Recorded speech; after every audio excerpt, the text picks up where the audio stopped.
वालेकुम रहमतुल्लाहि व बरकातुहू। नाज़रीन कराम, आज की इस वीडियो में मैं ना आपको इंतहाई तसख़ीर के साथ पास्ट परफेक्ट टेंस के बारे में बताऊंगा। अगर आप मेरे चैनल पे नए हैं तो मेरे चैनल को सब्सक्राइब कर दीजिएगा, लाइक और शेयर भी कर दीजिएगा और अपनी कीमती हालत से हमें मुत्तक़िद कीजिएगा। आप लोगों को चैनल पर आने का बहुत बहुत शुक्रिया। तो चलते हैं आज के टॉपिक की तरफ। पास्ट परफेक्ट टेंस, ये अपने नाम की तरह परफेक्ट है। चुकी वगैरह, चुके वगैरह आते हैं इसमें। पास्ट परफेक्ट टेंस उर्दू के जुमला के आखिर में, उर्दू उर्दू में पहचान इसकी है कि उर्दू के जुमला के आखिर में चुका था, चुकी थी या चुके थे वगैरह आते हैं। इंतहाई तस्वीर के साथ बना रहा हूँ इस वीडियो को, लाजमी मुकम्मल देखिएगा और आपको इंशाल्लाह समझ आ जाएगी। अंग्रेज़ी में तर्जमे का तरीका इसका क्या है, ये लिखता हूँ मैं। अंग्रेज़ी में तर्जमा करने का तरीका, यहाँ पे फार्मूला लगा देता हूँ ताकि आसानी रहे। सब्जेक्ट हेल्पिंग वर्ब में से हेड आता है और तीसरी form, third form of verb आएगा, उसके बाद ऑब्जेक्ट।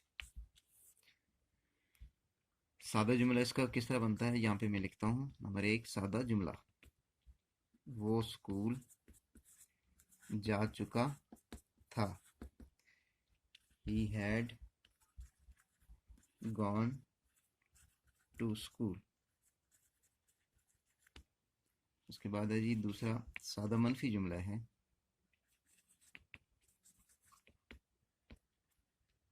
वो स्कूल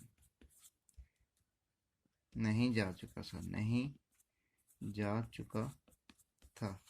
मनफी जुमले में नहीं वगैरह आता है। हैड के बाद ही हैड के बाद नॉट लगे। He had not gone to school, third form है गॉन।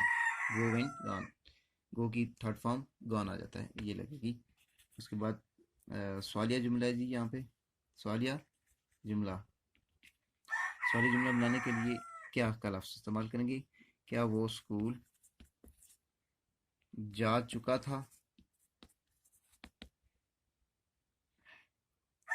हैड को शुरू में ले आएंगे सेंटेंस के। Had he gone to school आएगा। यहाँ पे क्वेश्चन मार्क्स, यहाँ पे भी क्या वो स्कूल जा चुका था। और चौथा सवाल चौथा है जी इसका सवालिया मनफी जुमला। सवालिया मनफी जुमले में हैड के बाद नॉट लगेगा।